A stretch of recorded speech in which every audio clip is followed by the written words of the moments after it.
Hello नमस्कार, मैं doctor Rajneesh Kumar आप सभी का एक बार फिर से हार्दिक स्वागत करता हूं। आज के वीडियो लेक्चर में हम बात करेंगे यूजीसी नेट के इकाई 10 में लगी हुई अन्य गतिविधियों के अंतर्गत जो भी रचनाएं हैं उनके प्रकाशन वर्ष, रचना किस विधा में है, उसके लेखक कौन है और विशेष जानकारी जो कि आपकी परीक्षा के दृष्टिकोण से महत्वपूर्ण है उस पर हम बातचीत करेंगे। हालांकि इस इकाई पर हमने इससे पहले भी कई वीडियो लेक्चर अपलोड किए हैं चैनल पर, आप लोगों ने उसे देखा होगा। लेकिन हमारी कोशिश लगातार रहती है कि हम ऐसा कंटेंट आपको प्रोवाइड करवाएं, प्रस्तुत करें जो कि आपके साथ एग्जाम सेंटर तक आपका साथ निभाता रहे और आपका कॉन्फिडेंस बढ़ाता रहे। तो उसी क्रम में हमारा मन नहीं माना तो आप लोगों के लिए एक नए दृष्टिकोण से यहाँ पर नोट्स तैयार किया हूँ और मैं उम्मीद करूँगा कि आखिर तक आप देखेंगे और आपको मानसिक रूप से बहुत ही शांति मिलेगी और आत्मिक रूप से मेरे प्रति प्रेम बढ़ेगा। तो इन्हीं बातों के साथ मैं चलता हूँ, लेक्चर पे बात करता हूँ। आपके पाठ्यक्रम में जो रचना लगी हुई है, हालांकि जब आप सिलेबस देखेंगे तो सिलेबस में बिना क्रम का दिया हुआ है, जो मन में आया है उसी को वहां पर टाइप कर दिया गया है। लेकिन हमने इसको प्रकाशन वर्ष के दृष्टिकोण से एक सीरियल क्रम में रखने की कोशिश की है ताकि आपको आसानी हो जाए कि किसी भी एंगल से सवाल पूछे, चाहे प्रकाशन वर्ष के दृष्टिकोण से पूछे, चाहे विधा के रूप में पूछे, किसी भी तरीके से पूछे, आप बहुत ही आत्मविश्वास के साथ उस प्रश्न का जवाब दे पाए। तो आप देख रहे हैं कि सन 1937 ईस्वी में मेरी तिब्बत यात्रा, जो कि यात्रा वृत्त है राहुल साकृत्यायन का, इसका प्रकाशन हुआ। और इस यात्रा वृत्त को जब आप पढ़ेंगे तो इसको कई शीर्षकों में बांटा गया है, जिसमें लहासा से उत्तर की ओर, चांग की ओर, सक्य की ओर, एनम की ओर, नेपाल की ओर। तो आप देख रहे हैं कि कई ओरों की बात की गई है, जिसमें लहासा से उत्तर, चांग की ओर, सक्य की ओर, एनम की ओर और नेपाल की ओर। तो अगर आपसे पूछा जाए कि मेरी तिब्बत यात्रा में किन किन शीर्षकों की चर्चा की गई है तो इनको बिल्कुल आप ध्यान में रखिए। आगे बात करते हैं। अगली जो रचना है ठकुरी बाबा लगी हुई है, जिसका प्रकाशन 1943 में हुआ और ये स्मृति की रेखाएं नामक पुस्तक में संकलित है। रेखा चित्र विधा में है। महादेवी वर्मा इसकी लेखिका है। जब आप स्मृति की रेखाएं पुस्तक को पढ़ेंगे तो उसमें कुल 7 रेखा चित्रों का संकलन किया गया है। कई बार परीक्षा में यह भी सवाल पूछ लिया जाता है कि स्मृति की रेखाएं में कुल कितने रेखा चित्रों का संकलन है। तो अब आप बता देंगे कि कुल 7 रेखा चित्रों का इसमें संकलन किया गया है, जिसमें भक्तिन, जंग बहादुर, मुन्नू, ठकुरी बाबा, चीनी फेरी वाला, बिबिया, गुंगिया। तो ये 7 रेखा चित्र लगे हुए हैं, जिसमें कि ठकुरी बाबा आप सभी को पढ़ना है। पुस्तक का नाम जरूर ध्यान में रखिए, प्रकाशन वर्ष को भी बिल्कुल अपने दिमाग में रखिए। आगे बात करते हैं। अगली जो रचना लगी हुई है प्रेमचंद घर में, जो कि जीवनी है, जिसकी लेखिका है शिवरानी देवी। इसमें प्रेमचंद को परिवार के संदर्भ में देखने का प्रयास किया गया है। इस जीवनी का प्रकाशन सन 1944 ईस्वी में हुआ था। वैसे तो आपने प्रेमचंद को आधार बनाकर कई जीवनियों को पढ़ा होगा, जिसमें इनकी पत्नी ने लिखा प्रेमचंद घर में। एक और मशहूर जीवनी है कलम का सिपाही, ठीक है, जो कि इनके पुत्र ने लिखा है। इसी की तरह कलम का मजदूर नाम से एक और जीवनी लिखी गई है। अगर आप लोगों को पता हो तो जरूर कमेंट्स करके बताइएगा। अब इन जीवनियों में अंतर क्या है? आप देख रहे हैं कि शिवरानी देवी ने जिस जीवनी को लिखा है प्रेमचंद घर में नाम से, वह प्रेमचंद को परिवार के संदर्भ में देखने का प्रयास किया गया है, जबकि अमृत राय ने जो लिखा है वो प्रेमचंद के युग जीवन के रूप में देखने का प्रयास किया गया है। ठीक है, तो दोनों जो जीवनियां हैं एक ही माता के द्वारा और पुत्र के द्वारा लिखी गई हैं। एक जो कि प्रेमचंद को परिवार के रूप में देख रहा है कि वो घर में कैसे थे। साहित्यकार के रूप में तो हम जानते हैं कि बड़े कथाकार थे, उपन्यास सम्राट थे और तमाम चीजें थे। लेकिन शिवरानी देवी ने प्रेमचंद घर में लिखकर एक नए दृष्टिकोण से प्रेमचंद को बताने का प्रयास हम सभी को किया है। वहीं उनके पुत्र ने कलम का सिपाही, अच्छा, ये जब उन्होंने जीवनी लिखे तो इसमें ज्यादातर उन्होंने चिट्ठी पत्री का प्रयोग किया है। ठीक है, ये आपको ज्यादा ध्यान में रखने की जरूरत है। तो उम्मीद है कि इस लेक्चर में आप सभी प्रेमचंद घर में जीवनी शिवरानी देवी द्वारा लिखा गया 1944 में और किस संदर्भ में लिखा गया है, ये चीजें आपके दिमाग में बैठ गई होंगी। अगली जो रचना है माटी की मूर्तें, जिसका प्रकाशन 1946 ईस्वी में हुआ। यह रेखा चित्र है, राम वृक्ष बेनीपुरी द्वारा लिखा गया है। इसे कई जगहों पे शब्द चित्र भी कहा गया है और ये रचना राम वृक्ष बेनीपुरी ने अपने मामा को समर्पित की है और इसमें कुल 12 शब्द चित्रों का संग्रह है। ये भी इंपॉर्टेंट चीज है, आपको ध्यान में रखना है कि माटी की मूर्तें जिसका प्रकाशन 1946 में हुआ और इसमें कुल 12 शब्द चित्र शामिल है, जिसमें रजिया, बलदेव सिंह, सरजू भैया, मंगर, रूपा की आजी, देव, बाल गोविंद भगत, भौजी, परमेश्वर, मामा, सुभान खां, बुधिया। तो ये सारे चैप्टर्स इस माटी की मूर्ति में लगे हुए हैं। ठीक है, तो इसको भी आप समझ गए होंगे। आगे हम बात करते हैं अगली जो रचना है अरे यायावर रहेगा याद, जो कि यात्रावृत्त है। इसका प्रकाशन सन 1953 ईस्वी में हुआ। सच्चिदानंद हीरानंद वात्स्यायन अज्ञे द्वारा ये यात्रावृत्त लिखा गया है और जब इसको आप पढ़ेंगे तो ये भी कई शीर्षकों में लिखा गया है, जिसमें आप देख रहे हैं परशुराम से तुरखम, किरणों की खोज में, देवताओं के अंचल में, मौत की घाटी, एलूरा, माझुली और बहता पानी निर्मला। ठीक है, तो यहां पर आप देख रहे हैं कि कुल 7 टॉपिक लगे हुए हैं अरे यायावर रहेगा याद में, जो कि यात्रावृत्त है, 1953 ईस्वी में लिखा गया था। अगली रचना है संस्कृति के 4 अध्याय, जो कि सामासिक सांस्कृतिक निबंध के तौर पर लिखा गया है रामधारी सिंह दिनकर द्वारा।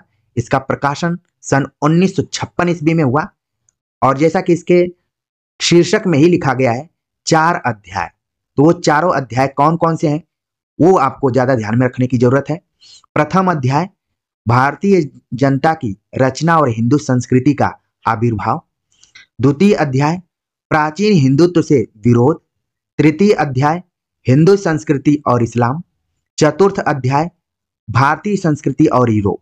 ये चारों अध्यायों को आपने देखा अलग अलग शीर्षक से लिखे गए हैं और ध्यान देने वाली बात यह है कि जब आप इस पुस्तक को देखेंगे तो अध्यायों के बाद इसमें प्रकरण को भी शामिल किया गया है। अलग अलग अध्यायों में अलग अलग प्रकरण है।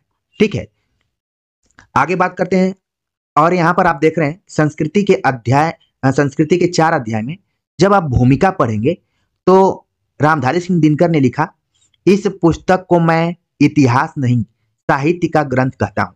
मान लीजिए ये कथन के तौर पर प्रश्न पूछ लिया जाए कि किसका कथन है, इस पुस्तक को मैं इतिहास नहीं साहित्य का ग्रंथ कहता हूं, तो आपको ध्यान में आना चाहिए कि रामधारी सिंह दिनकर का ही कथन है। क्योंकि अगर आपने पिछले साल के क्वेश्चन पेपर को देखा होगा तो वहां पर लेखक की भूमिका से ही सवाल पूछ लिए गए। सामासिक सांस्कृतिक निबंध इसलिए कहा गया है क्योंकि इससे बेहतरीन किताब अभी आपको सामाजिक सांस्कृतिक निबंध पर कोई नहीं मिलेगी। इसलिए परीक्षा के बाद अगर आपको संस्कृति के 4 अध्याय नामक पुस्तक पढ़ने का मौका मिले तो जरूर पढ़े इस चारों अध्यायों में। ठीक है, आगे बात करते हैं। अगली जो रचना है वो है जामुन का पेड़, जिसका प्रकाशन सन 1960 ईस्वी में हुआ। यह हास्य व्यंग्य कथा के तौर पर जानी जाती है। इसके लेखक हैं कृष्णचंद्र और इस रचना में हंसते हंसते ही हमारे भीतर इस बात की समझ पैदा होती है कि कार्यालयी यानी कि ऑफिशियल तौर तरीकों में पाया जाने वाला विस्तार कितना निरर्थक और पदानुक्रम कितना हास्यास्पद है। बात यहीं तक नहीं रहती, इस व्यवस्था के संवेदन शून्य और अमानवीय होने का पक्ष भी हमारे सामने आता है। और अच्छी बात यह है कि अगर आप लोगों ने केबीएस की तैयारी की होगी तो वहां पर भी इस रचना को पढ़ना था, तो आपका रिवीजन भी हो गया होगा। आगे बात करते हैं। अगली जो रचना है उसका नाम है एक साहित्यिक की डायरी, जिसका प्रकाशन सन 1964 ईस्वी में हुआ और इसके लेखक हैं मुक्तिबोध। यह चिंतन परक निबंध है जो कि डायरी शैली में लिखा गया है। कई बार कंफ्यूजन होने लगता है क्या ये डायरी विधा में है या फिर डायरी शैली में लिखा गया है। हालांकि इसको कई किताबों में आप देखेंगे तो डायरी विधा के अंतर्गत ही रखा गया है। ठीक है, लेकिन यह कैसा है, चिंतन परक निबंध का एक संकलन है जिसमें मुक्तिबोध अपने मित्रों के माध्यम से संवाद करते हैं अलग अलग विषयों पर। इस पर भी हमने विस्तार से वीडियो बनाया हुआ है और एमसीक्यू पर आधारित क्वेश्चंस भी अपलोड किए हुए हैं। जो बच्चे केवल यूजीसी नेट की तैयारी कर रहे थे और एक दो महीने से मुझे फॉलो कर रहे होंगे वो जरूर इस वीडियो को देख लिए होंगे। अगर नहीं भी देखे हैं तो आपके पास कुछ वक्त बचा है, जरूर जाकर प्लेलिस्ट में देखिए, आपको काफी वहां से लाभ मिलेगा। तो एक साहित्यिक की डायरी जो कि चिंतन परक निबंध है, डायरी शैली में लिखा गया है, 1964 में प्रकाशित हुआ, मुक्तिबोध द्वारा लिखा गया। और जब इस किताब को आप देखेंगे तो इसमें कुल 12 चैप्टर शामिल है, जिसमें तीसरा क्षण, एक लंबी कविता का अंत, डूबते सूरज का बिंब, हाशिए पर नोट्स, सड़क को लेकर एक बातचीत, एक मित्र की पत्नी का प्रश्न चिन्ह, नए की जन्म कुंडली भाग 1, नए की जन्म कुंडली भाग 2, वीरकर, विशिष्ट और द्वितीय अद्वितीय, कुटुयान और काव्य सत्य, कलाकार की व्यक्तिगत ईमानदारी भाग 1 भाग 2 यहाँ पर लिखा गया है। और अगर मैं देखूं तो इसमें कुल 13 टॉपिक हो जाएंगे। एक टॉपिक यहाँ पर टाइप करने में थोड़ा सा मैंने ध्यान नहीं दिया, फिर भी आप विषय वस्तु से परिचित हो गए होंगे कि एक साहित्य की डायरी में किन किन चीजों को हमें पढ़ना है। तो इसको अपने दिमाग में आप एक तरीके से स्क्रीनशॉट कर सकते हैं, दिमाग में फिक्स कर सकते हैं। ऐसा नहीं है कि मोबाइल से ही स्क्रीनशॉट लेने से चीजें याद होती हैं, अंततः आपको अपने दिमाग में ही चीजों को रखना है। तो इस रचना यानी एक साहित्यिक की डायरी को आप अपने दिमाग में रख लीजिए कि चिंतन परक निबंध है, 1964 में प्रकाशित हुआ, मुक्तिबोध द्वारा है, मित्रों के संवादों को इसमें संकलित किया गया है और कुल 13 टॉपिक्स इसमें हैं। आगे बात करते हैं, अगली जो रचना है उसका नाम है क्या भूलूं क्या याद करूं, खंड 1 पढ़ना है, जिसका प्रकाशन सन 1969 ईस्वी में हुआ। यह आत्मकथा विधा में है। हरिवंश राय बच्चन इसके लेखक हैं। यह आप देखेंगे कि हरिवंश राय बच्चन की जो भी आत्मकथाएं हैं वो 4 खंडों में विभाजित है, जिसमें कि यहाँ पर मैंने उसको संकलित कर दिया है। सन 1969 में क्या भूलूं क्या याद करूं खंड 1, 1970 में नीड़ का निर्माण फिर से खंड 2, 1978 में बसेरे से दूर खंड 3, 1985 में 10 द्वार से सोपान तक खंड 4। ये चारों खंड जो कि बच्चन की आत्मकथा के तौर पर जानी जाती हैं। तो आपको पढ़ना है क्या भूलूं क्या याद करूं, जिसमें इन्होंने अपने पूर्वजों के बारे में जिक्र किया है। और बाकी हम इस यूनिट के भूमिकाओं पर भी चर्चा करेंगे। थोड़ा भूमिकाएं लंबी हो गई हैं, इसलिए मैंने सोचा कि आपको एक ऐसा मैटर दिया जाए जिसको कि आप कम समय में अच्छे से समझ पाए। अगली रचना है आवारा मसीहा, जिसका प्रकाशन सन 1974 ईस्वी में हुआ। यह जीवनी है, विष्णु प्रभाकर द्वारा इसको लिखा गया है। जीवनी किसकी है, बहुत बार सवाल पूछा जाता है, तो आपको ध्यान में रखना है शरत चंद्र की है। जब आवारा मसीहा को आप देखेंगे तो इसको कुल 3 पर्वों में बांटा गया है और इन पर्वों के अंदर भी आपको उप टॉपिक मिलेंगे, यानी कि उप विषय मिलेंगे। ठीक है, प्रथम पर्व दिशाहारा नाम से है, द्वितीय पर्व दिशा की खोज, तृतीय पर्व दिशांत। तो आपके दिमाग में दिशाहारा, दिशा की खोज, दिशांत क्रमशः आप इसको याद कर लीजिए। कई बार सुमेलित या फिर असत्य वाले प्रश्नों में इसको पूछा जा सकता है, 1-2 बार पूछा भी गया है। आगे बात करते हैं, अगली जो रचना है उसका नाम है एक कहानी यह भी, जिसका प्रकाशन सन 2007 ईस्वी में हुआ। यह आत्मकथा है, मन्नू भंडारी द्वारा इसको लिखा गया है। जब आप एक कहानी यह भी पढ़ेंगे तो इसमें सबसे पहले तो यह जान लेना जरूरी है कि मन्नू भंडारी ने पारिभाषिक अर्थ में कोई सिलसिलेवार आत्मकथा नहीं लिखी है। अपने आत्मकथ्य में उन्होंने उन व्यक्तियों और घटनाओं के बारे में लिखा जो उनके लेखकीय जीवन से जुड़े हुए हैं। इस आत्मकथा में मन्नू जी के किशोर जीवन से जुड़ी घटनाओं के साथ उनके पिताजी और उनकी कॉलेज की प्राध्यापिका शीला अग्रवाल का व्यक्तित्व विशेष तौर से उभर कर आया है, जिन्होंने आगे चलकर उनके लेखकीय व्यक्तित्व के निर्माण में महत्वपूर्ण भूमिका निभाई। लेखिका ने यहाँ बहुत ही खूबसूरती से साधारण लड़की के असाधारण बनने के प्रारंभिक पड़ाव को प्रकट किया है। सन 1946-47 की आजादी की आंधी ने मन्नू जी को भी अछूता नहीं छोड़ा।